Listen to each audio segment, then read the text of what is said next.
Militer Rusia merilis rekaman yang memperlihatkan pertempuran dengan musuh dari kokpit tank prajurit distrik militer selatan ke arah Mariinsky menghancurkan benteng dan peralatan angkatan bersenjata Ukraina.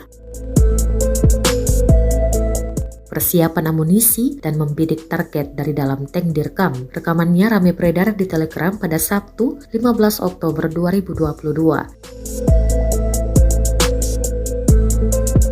Serangan diklaim tepat mengenai sasaran. Perang di antara pasukan militer Rusia dengan Ukraina hingga Minggu 16 Oktober 2022 terhitung telah berlangsung selama 235 hari. Konflik yang terjadi di antara negara bertetangga tersebut sampai saat ini masih berlanjut dan belum tampak akan segera berakhir.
Terima kasih sudah nonton.